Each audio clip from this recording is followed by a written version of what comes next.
పరశురామ్ కదా అని అదే కాన్ఫిడెన్స్ తో హీరోల్ని హ్యాండిల్ చేస్తే సినిమాలు బాక్స్ ఆఫీస్ దగ్గర బొక్కబోర్లా పడతాయి. కరెక్ట్ కథ దొరికి పట్టుకోవడం కాకుండా దాన్ని ఎగ్జిక్యూట్ చేయడం కూడా రావాలంటున్నారు ఆడియన్స్.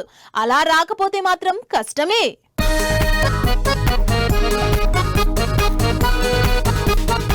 మెగాస్టార్ లాంటి టాప్ హీరో సినిమా ఛాన్స్ ఇచ్చారు. అది కూడా జస్ట్ ఒకే ఒక్క సినిమా చేసిన యంగ్ డైరెక్టర్ వశిష్ఠకి. ఇలాంటి బంపర్ ఆఫర్ వస్తే మంచి కథతో చిరంజీవినే కాదు ఆడియన్స్ ని కూడా ఇంప్రెస్ చేసి టాలీవుడ్ లో సెటిల్ అయిపోవాలి. కానీ వశిష్ఠ మాత్రం అసలు సినిమా హిట్ అవుతుందా అన్న అనుమానాలు క్రియేట్ చేస్తున్నాడు. చిరంజీవి వశిష్ఠ కాంబినేషన్ లో సోషియో ఫ్యాంటసీ యాక్షన్ థ్రిల్లర్ గా తెరకెక్కుతున్న విశ్వంభర రిలీజ్ కాకముందే ఆడియన్స్ ని డిసప్పాయింట్ చేస్తున్నాడు. దాంతో మెగాస్టార్ ఇమేజ్ ని సరిగా క్యాచ్ చేయలేకపోతున్నాడన్న టాక్ నడుస్తోంది. నిన్ను కోరి సినిమాతో ఆడియన్స్ ని తెగ ఇంప్రెస్ చేసిన డైరెక్టర్ శివ నిర్వాణ ఆ తర్వాత నానితోనే టక్ జగదీష్ మూవీ చేసినా అంతగా హిట్ అవ్వలేదు.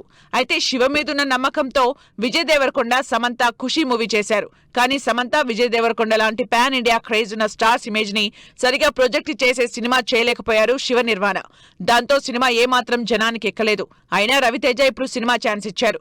మరి ఈ సినిమాని ఏం చేస్తాడో అని డౌట్స్ లో ఉన్నారు జనాలు. పరశురామ్ మహేష్ బాబుతో సర్కారు వారి పట సినిమా చేశారు. అది యావరేజ్ అనిపించుకున్నా ఎక్కడో ఒక మూల కమర్షియల్ కంటెంట్ తో ఆడియన్స్ ని ఇంప్రెస్ చేశాడన్న కాన్ఫిడెన్స్ ఉండేది. అదే కాన్ఫిడెన్స్ తో విజయ్ దేవరకొండ కూడా ఛాన్స్ ఇచ్చారు. విజయ్ మృణాల్ కాంబినేషన్ లో పరశురామ్ డైరెక్ట్ చేసిన ఫ్యామిలీ స్టార్ ఏమాత్రం ఎక్స్పెక్టేషన్స్ రీచ్ కాలేకపోయింది.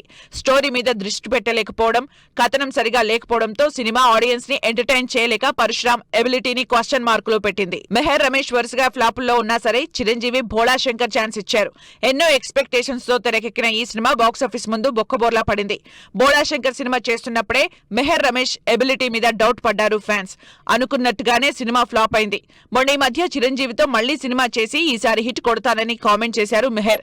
కానీ అదేం అయ్యే పనిలా కనపడట్లేదని ఫిక్స్ అయిపోయారు జనాలు. నాగార్జునతో పాటు తమిళ స్టార్ హీరో ధనుష్ కాంబినేషన్ లో సినిమా అంటే చాలా ఎక్స్పెక్టేషన్స్ ఉంటాయి. అయితే వాటిని ఆ రేంజ్ లో రీచ్ కాలేకపోయారు శేఖర్ కమ్ముల. అప్పటి వరకు యంగ్ హీరోలతో సినిమాలు చేసి హిట్స్ అందుకున్న శేఖర్ కమ్ముల ఇద్దరు స్టార్స్ తో కమర్షియల్ హిట్ కొట్టలేకపోయారన్న చర్చ జరిగింది. అయితే శేఖర్ కమ్ముల తన జానర్ దాటి చేసిన సినిమా అయినా ఆడియన్స్ ని అంతగా ఇంప్రెస్ చేయలేకపోయారు.